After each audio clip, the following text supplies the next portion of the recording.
বাঘ তার আইটেম নিয়ে দেখে লেগেছে, কিন্তু এ দেখেনি পজিশন শেয়ার করো। এবারে কি হতো, এইভাবে বেড়িটা সবে তুলছে আর ও জাম মেরে দিচ্ছে একদম মুখে ডাইরেক্ট এইভাবে মাছ।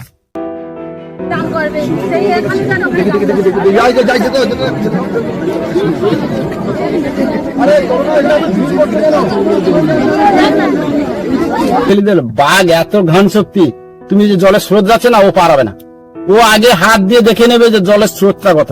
আমরা এই পথ দিয়ে আসলাম, আর এই হচ্ছে জঙ্গলের সাইডটা নদীর, আর এই হচ্ছে বাড়ি।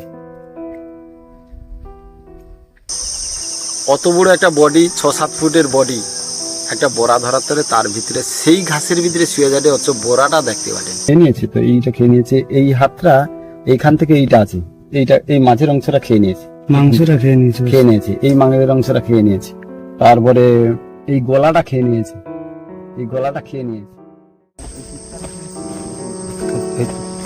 এই বাবারে, এই জ্যান্ত নাকি? হ্যাঁ ওই তো। যে জায়গাটাতে দাঁড়িয়ে আছি তার ঠিক বিপরীত পারে জঙ্গলটাই হচ্ছে দুর্ঘটনার কেন্দ্রস্থল।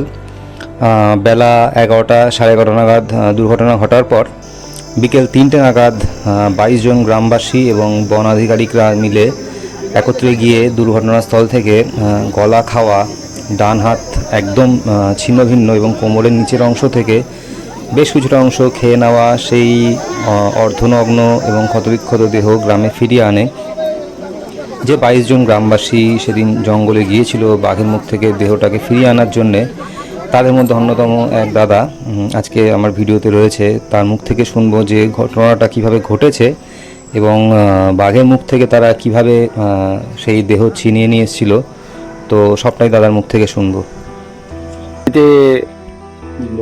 কাঁকড়া ধরতে গেছিল, আচ্ছা নেবে বেরিয়ে ফেলেছিল, দুজন করে থাকে, আচ্ছা নেবে বেরিয়ে ফেলেছিল।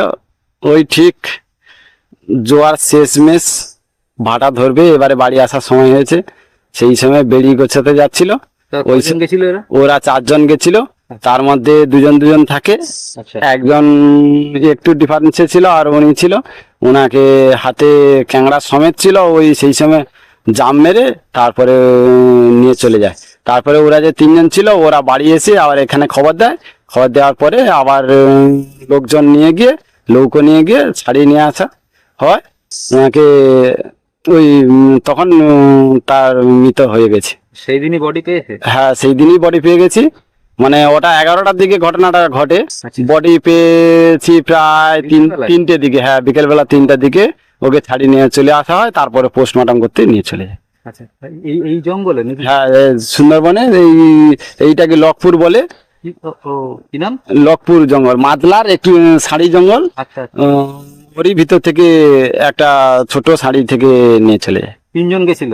4 জন গেছিল মোট। আচ্ছা তারপরে 3 জন ফিরে আসে, আচ্ছা ওকে দেখতে পাইনি বলে তারপরে আবার এখান থেকে লোকজন নিয়ে যখন যায়, বাবু টেনে নিয়ে চলে গেছে, আবার সেখান থেকে লোকজন নিয়ে ছাড়িয়ে নিয়ে ছিল যখন ওই ঘটনাটা ঘটে সামনে? একজন ছিল, 2 জন অন্য জায়গায় ছিল। খালটা কত লম্বা জানো? ওই আমাদের ওই বাঁধ থেকে নামলে যে ধরো পৌঁছে এলে তো 200 মিটার, হ্যাঁ ধরো এইরকম যা হবে। এই খালটা মোট, এই খালটা মাথা থেকে একদম গোড়া পর্যন্ত ধরো এইটা লম্বা, এর ভিতরে 3টা ভাঙড়া আছে। কি ভোটা? মাথা হ্যাঁ আচ্ছা। দিয়ে ও এরকম গেছে, মানে একটা সাইডে চাতা পড়েছে, সেতে 2টা বেড়ি মেরেছে, পরপর আগাড়ি দিয়ে গেছে। খালটা এরকম 2 ভাগ হয়ে গেছে, মানে এরকম সিধা খাল গেছে, দিয়ে মাথায় গিয়ে খালটা এইরকম 2 ভাগ হয়ে গেছে, 2 ভাগ হয়ে গেছে। সেই 2 ভাগ থেকে ও কি করেছে, এই ধারে 2-3টে বেড়ি মেরেছে, আর এইটা উঠে এবারে ঢলে উঠে গেছে। ও উপরটা উপরের দিকে উঠেছে, আর তোরা আছে, ও উঠে গেছে। এই যে 2টো ভাগ আছে, এই ধার থেকে গেছে আর এই ধারে আছে। এই ধারে একটা বগড়া বুদা আছে, বড্ড জোর, মানে বগড়া গাছ দেখেছো? হেতাল গাছ যাকে বলে। হেতাল 2 রকম আছে, মানে দেখতে একই, একটা লম্বাও হয় আর একটা একটু সাবড়ে হয়। ওই ঠিক এরকম সাইডে 4টে গাছ আছে, ওতে 4টে, মানে এরকম তো সরু হেতাল, ওই 4টে গাছ আছে। আরে ও যখন যায়, ফার্স্টে ভুলটা তো ওর, ও যখন যায় দেখেছে যে বাঘটা আমার ওধার থেকে আমার এই ধারে চলে এসেছে, দেখেওছে আগে, পার পর দেখেছে। এবার আমরা কি বলি, তো আমি তো সবসময় জঙ্গলে যাই, আমি কেন সবাই প্রায় এধারে জঙ্গলে যাওয়া, মানে বোঝা যাবে যে বাঘটা কত আগে গেছে কি পরে গেছে, ছাপ দেখে বোঝা যায়। এবার ছাপ দেখে বোঝা যায়। ওকে যখন ওর সাইডে আরেকজন আছে, সে তখন বলেছে ও বাঘ এইতে যাইছে, এটি কোন করবো না, মানে বেরিয়ে যাবো না। ও তখন বলে এই ও চলে গেছে, চলে, কিন্তু ও যায়নি। এবারে যাই বলো, আমি একটা লোক নৌকা থেকে লাফতেছি, হাঁড়ি নিয়ে বেরিয়ে নিয়ে একটা ছাড়াই হবে বা হাঁটার ছাড়াও হবে, ও তখন কাছাকাছি ছিল না, দেখ। অল্প সময়ের ভিতরে ও এবারে ওকে দেখে নিয়েছে। ব্যাক করে আসছে। হ্যাঁ, ও দেখে নিয়েছে, বাবু কিন্তু একে দেখে নিয়েছে, মানে একা রয়েছে দেখে নিয়ে। একা নিয়েছে না। প্রথমে যখন বেরি ফেলাতে যায় দুজন কিন্তু ছিল, আচ্ছা, এবারে শুকনোতে বেরি ফেলে দিয়েছে, শুকনোতে, একদম শুকনোতে, এরকম শুকনোতে বেরি ফেলে দিয়েছে। তারপরে ও কিন্তু বাঘ কিন্তু ট্রাই করে নিয়েছে যে ও, এবারে তুমি যখন বেরি ফেলে দিলে, বাঘ এত ঘন শক্তি, তুমি যে জলের স্রোত যাচ্ছে না, ও পারাবে না। ও আগে হাত দিয়ে দেখে নেবে যে জলের স্রোতটা কত, ও দেখে নেবে। তারপরে ও দেখে নিয়েছে যখন এ বেরি ফেলে দিয়েছে, ও ফেলে ফেলে বেরি শুগলাতে একদম আগাড়িতে গেছে, একদম মাথায় গেছে, সেখান থেকে ফেলে এসছে। আসার পরে জল হয়েছে, ও প্রথম ফেরা দেখতে গেছে, মানে তখন ধরো এতটা জল হয়ে গেছে, ও দেখতে গেছে, তখনও কিছু হয়নি। পরে যখন ভাটা টাইমে, তারপরে সে লাইন করে নিচ্ছে যে ও ওই জায়গায় যাবে, আমাকে ওই জায়গায় রইতে হবে। বাঘ তার আইটেম নিয়ে দেখে নিয়েছে, কিন্তু এ দেখেনি। পজিশন সে আগে করবে। এবার কি হতো, এইভাবে বেড়িটা সবে তুলছে আর ও জাম মেরে দিচ্ছে, একদম মুখে ডাইরেক্ট এইভাবে মাছ। মুখে ধরেছে। হ্যাঁ, মুখে আর ওই হাতে। তোমরা দেখেছো তাকে? খেয়ে নিয়েছে সব। দেখেছো? হ্যাঁ, দেখবো না। আনতে গেছিল বাবা, ও তোমরা গেছিলে? হ্যাঁ, দিয়ে তারপরে বডি অনেকটা নিয়েছে, যেখানে ধরেছিল সেখান থেকে অনেকটা নিয়ে চলে গেছে। মানে নিয়েই সাথে সাথে পালিয়েছে। তোমরা বুঝলে কি করে যে কোন দিক থেকে ঢুকেছে বডিটা নিয়ে, বুঝলে কি করে তোমরা? ওর পা ছাপ দেখলেই বুঝে যায়। তুমি তো ও এমন একটা জিনিস, তো এটা যখন যায় তখন ছিল। এত বড় বডি, একটা মানুষের কম বডি, যত কম করে 60-70 কিলো ওজন আছে মিনিমাম। ও ঠিক এই ডান পায়ে সামনের যে পাটা না, এইরকম মরে যাবে, তোমাকে প্রত্যেকটা ওই বডিটা তার পেটের নিচে নিয়ে নিবে, দিয়ে মুখে আস্তে করে ধরে নিবে, মুখে ধরে নিল, এই বডিটা এইভাবে আঁকড়ে নিবে, 3 পায়ে চলে যাবে। তোমার একটা বডি যে গাছে আঁচড় লাগবে না, কিছু লাগবে না ওর, তুমি এইটুকু ভেতর দিয়ে যেতে পারবে না, কিন্তু ও চলে যাচ্ছে, তুলে নিয়ে চলে যাচ্ছে, ওই পেটের ভিতরে নিয়ে চলে যাচ্ছে, 3 একটা অভ্যাস রাখবে না। একটা হাত থেকে ধরে নেবে। তো যেখান থেকে ধরেছিল ওইখানেই পেয়েছো বডি? না, ওখান থেকে প্রায় 150-200 ফুট নিয়েছিল, আরো ভেতরে নিয়ে গিয়ে তোরা বাড়ি, চার ধারে তোরা আছে। তোরা বাড়ি বলতে মানে তোরা একটা জঙ্গলের কার্ড আর কি। তোরানের পর আচ্ছা। ওই তোরার ভিতরে একটা ঠিক এইরকম জায়গাটা অতটা ফাঁকা থাকে, তার ভিতরে বডি শুয়ে রেখে ও খাচ্ছিল, ঠিক খেয়ে নিয়েছে। তো এইটা খেয়ে নিয়েছে, এই হাতটা এইখান থেকে এইটা আছে, এই মাঝের অংশটা খেয়ে নিয়েছে, মাংসটা খেয়ে নিয়েছে, এই মাংসের অংশটা খেয়ে নিয়েছে। তারপরে এই গলাটা খেয়ে নিয়েছে, আর এই বিচি, ওর এইটা হচ্ছে সব থেকে বড় আগে। লোক বলেছে। মানে তোমরা ওই ছাপ দেখে দেখে ভেতরে গেছো, আর তখন বেটা বসে রয়েছে সামনে? না, এবার আমরা যাচ্ছি তো 20-22 জন। 20-22 জন? আচ্ছা, এই গ্রাম থেকে লোক। আচ্ছা। 20-22 জন নিয়ে থাকে। এই নিয়েও গেছিলেন নাকি? সব নিয়ে এসছে। তখন ছিল। হ্যাঁ, ও সরে চলে যাচ্ছে তো। তখন ওর খাওয়া কমপ্লিট। মুখে পুরো অবস্থা খারাপ না, মুখটু ধরা যা ডেট, হ্যাঁ, ধরার সঙ্গে সঙ্গে মরে গেছে। কি অবস্থা! যাক, 9 ইঞ্চি থেকে 10 ইঞ্চি হবে। কোথায়? ফার্স্ট টাওয়ারের পিছনে। আচ্ছা। আগে ছিল, 1 বছর আগে, এখন যাইনি। অত বড় একটা বডি, 6-7 ফুটের বডি, একটা বোরা ধরার তরে, তার ভিতরে সেই ঘাসের ভিতরে শুয়ে যাবে, অথচ বোরাটা দেখতে পারেনি, শুয়োর তাকে দেখতে পারেনি, সেইটুকু। তাহলে আশ্চর্য জিনিস, চিন্তা করতো। তাকে ধরলো, নিল, আবার লিয়া বাড়িতে যাবে, শুয়োরটাকে ধরলো, লিয়া যাবে, সেটা আমরা দেখছি সব। তখন আমি বহুত দিন তো ফরেস্টে কাজ করছি, নৌকা চালাতাম। যে বাঘের গোঁপটা ইঞ্জেকশনের নিপিলের মতন একদম শক্ত, এই যে গোঁপের চুলটা সত্য, মানে দাদাদের এক্সপিরিয়েন্স বিশাল। হ্যাঁ, এগুলো তো আগে কি বলতো, আমি যখন বামফোন আমল না, তার আগে সিপিএমের আমলে, যখন এই তৃণমূলের আমল না, তার আগে সিপিএমের আমলে, যখন এই যে ফরেস্টের কাজ হতো, তখন কিন্তু এই যে খাঁচায় যে বাঘ ধরা হতো না, খাঁচায় বাঘ তো ধরা হয় লোকাল এলে, তখন কিন্তু ওই খাঁচাটাকে প্লাস্টিক জড়ানো হতো না। পরপর যত দিন আসে তত সিস্টেম বার করা হচ্ছে। কেন বলো, এই একটা খাঁচা বিশাল ভারী, তারপরে একটা বাঘ যখন ঢুকে যাবে, তাতেও ওয়েট আছে, এবারে খাঁচা নিয়ে যাওয়া হবে, যখন নিয়ে যাবে না, পাবলিক তো প্রচুর, তুমি তো ঠেকাতে পারবে না, কত পুলিশ কত ফরেস্ট দেবে, ঠেকাতে পারবে না, তোমাকে নিয়ে যেতে হবে তো খাঁচাটা যে কোনো প্রকারে। কেউ চুল ধরে টানবে, কেউ লেজ ধরে টানবে, কেউ গেপ ধরে টানবে। ওই জন্য এখনকার দিনে এই সিস্টেম মারেছে, পুরো খাঁচাটাকে প্লাস্টিক দিয়ে দিলি, দিয়ে বেঁধে দিলি, আর কেউ আর ও সাড়া করে না, চুপ হয়ে যাবে দিলে আর এটা করতে পারে না।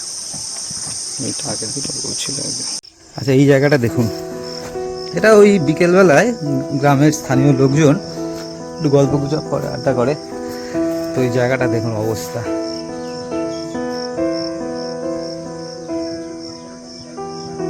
কি পরিস্থিতি। এখন তো ভাটা চলছে, তাই এই পজিশনে জল এখনো আসেনি। জলের সময় জল এই অবধি উঠবে। এই যে ভেজা জায়গাটা দেখছেন,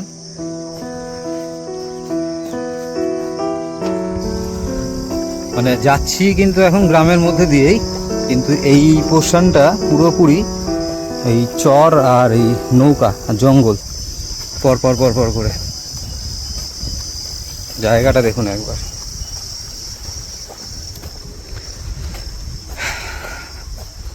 ভাটা বলে তাও এই রাস্তা দিয়ে হাঁটা যাচ্ছে, আর বৃষ্টিটা হয়নি। বৃষ্টি হলে পরে এই রাস্তা দিয়ে হাঁটা যাবে না, বিপজ্জনক ব্যাপার।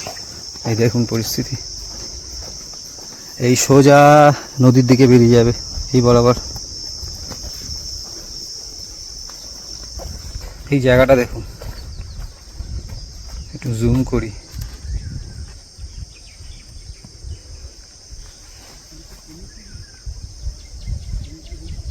অদ্ভুত সুন্দর জায়গা। মন্দির দেখাতে চাই, মানে আমি তো গত 40 মিনিট ধরে হাঁটছি, না কোনো বসতি না কিছু। হ্যাঁ, 2-3 বার সাপ দেখেছি। তো এটা সম্ভবত একটা মন্দির। হ্যাঁ, এই যে দেখুন অবস্থা, মন্দিরটা ধুয়ে গেছে। এই যে উপরের অংশ, মানে আমি বাধ্য হলাম আসতে, মানুষের কোনো চিহ্ন নেই এলাকাতে। সুন্দরবনের অনেক গ্রামে গেছি, মানে প্রত্যন্ত গ্রামগুলোতে গেছি, কিন্তু আমি এরকম জায়গায় আসিনি যে আমি কোনো গাড়ি পাচ্ছি না এখান থেকে বেরোনোর। 40-45 মিনিট হয়ে গেল হেঁটেই যাচ্ছি, তো মাঝখানে হঠাৎ করে এই মন্দিরের দেখা পেলাম। উফ, এই একটা গোয়াল ঘর, কিন্তু কোনো বসত বাড়ি নেই। টিয়া পাখিটা দেখাতে পারলাম না, একদম মানে সবুজ। এখানে মনে হচ্ছে এক ঝাঁক রয়েছে। ও না, মানে আমি কোন দিকে ক্যামেরা ঘোরাবো সেটাই বুঝতে পারছি না। আমি এই দিকে একবার দেখাতে চাইছি যে এই খাড়িটা দেখুন, সে একদম গভীর জঙ্গলের মধ্যে যে খাড়িগুলো থাকে যেমন, ঠিক সেই রকমই লাগছে দেখুন। এই সরু প্যাসেজটা, এইটা গিয়ে কিন্তু দূরে আবার ওই, আবার জুম হয়ে গেল, ওই যে ওই জলের জায়গাটাতে গিয়ে কিন্তু মিশেছে। দেখুন, না আছে লাইট, না আছে কোনো ল্যাম্প পোস্ট। এইভাবেই এখানকার মানুষের বসবাস। এই হচ্ছে গ্রামের বসত বাড়ি। সব একটু জুম করে দেখা যাচ্ছে, কারণ বাঁধটা অনেকটাই উঁচু। দেখা যাচ্ছে এখান থেকে, ওই আমি সোজাসুজি দেখাই। এই হচ্ছে বাড়ি, এই হচ্ছে এই সাইডের জঙ্গলটা, আর এই হচ্ছে নদী বাঁধ। বৃষ্টি আসার মতো অবস্থা হয়ে গেছে, এখন কত দূর যেতে পারবো বুঝতে পারছি না।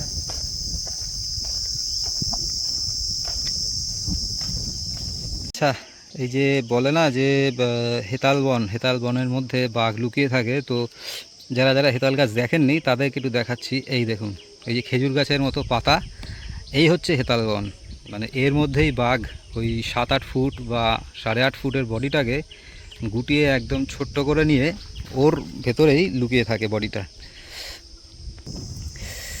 এই যে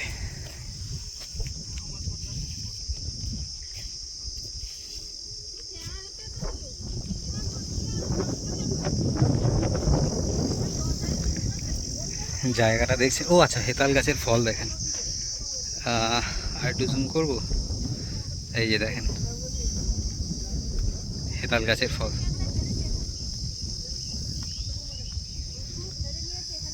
এই জায়গা, আর এই শ্মশানটাতেও মানে বাঘ ঢুকেছে এর আগে। না তো হ্যাঁ হ্যাঁ হ্যাঁ হ্যাঁ আচ্ছা বাড়ি আসছি হ্যাঁ কোদাল টোদাল নিয়ে হ্যাঁ লোকে আমার যে ভাইপো একজন ওই পাঁচনম্বর স্কুলের কাছে আছে, আচ্ছা সে বলছে ভাই ভাইপো সবাই ছুটি ছুটি আসছে, কি হয়েছে রে? আমার এই মামা ভাই বাবা। আচ্ছা না তুমি কিছু হয়নি, তুমি পেরেছো, মানে আমি আতঙ্ক হয়ে যাবো বলে আর কি। তারপরে আয়সা শুনি এই খবর, আমার ছোট ভাই সরজান। ওই পারে তো বাড়ি বোধ না? এই পারে বাড়ি, এই তো জানা ফ্যামিলি আমার, ও ফ্যামিলির মধ্যেই কাজ করছি তুই। আর নিয়েছে কোথা থেকে? নিয়েছে ওই জঙ্গল। জঙ্গল থেকে। আচ্ছা আচ্ছা এই জানা ফ্যামিলির চত্বরে আমি কাজ করছি। আরে এই এনাদের সবার বড় ভাই, এই যে চত্বরগুলো দেখছেন না, হ্যাঁ হ্যাঁ হ্যাঁ এই ছেলেগুলো কাজ করছে, হ্যাঁ সব এনাদের ছোট ভাই। ও আর এই শ্মশানে ওপরে উঠেছিল বাঘ?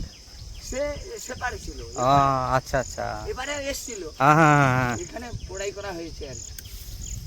কিটা? ওই বডি ও বডি পুরানো, আচ্ছা আচ্ছা আচ্ছা ভাইয়ের, হাড়ি লেগেছে আর কি। আচ্ছা আচ্ছা আচ্ছা এইসব ভাইরা সবাই, আমরা আসলে খবরে দেখেছিলাম, আসতে দেরি হয়েছে অনেক আমাদের। আপনারা কোথায় ছিলেন? আমরা তো এখানে কলকাতা থেকে এসেছি। কলকাতা থেকে তো সবাই এসছে, আমার খোকাও কলকাতায় থাকে। তাই? হ্যাঁ, ও, সে এসছে, সে এখনো বাড়ি ফিরেনি, ওখানে যেতে পারেনি। কেন? কাজ আজকের সমাধান হয়ে গেছে, আচ্ছা আচ্ছা আজকের সমাধান হলো, কাজকর্ম ক্লিয়ার করা হয়ে গেছে। আচ্ছা আচ্ছা আমাদের বাবু বছর কি হয়, মানে ওই বাৎসরিক। যে বাৎসরিক তুলে আচ্ছা আচ্ছা আচ্ছা কিন্তু না না কি নদী পারানো কি ছাতায় আপনি মাথায় দিয়েছেন, এগুলো চলবে না, এগুলো দান আবার করতে হয়, তা দান করে করা তারপর যাবে। বাড়ি থেকে বেরোতে হয়। এগুলো মাঙ্গলিক ব্যাপারের কথা বলছি। তোমার বাড়ি তার মানে এই সামনেই? আমার বাড়ি ওই নদী পথ ধরে চলে যেতে হবে, ও ভিতরে বাড়ি আছে। কাকু এই বাদ বরাবর ধরে বোধহয় 6 নম্বরের দিকে যায়।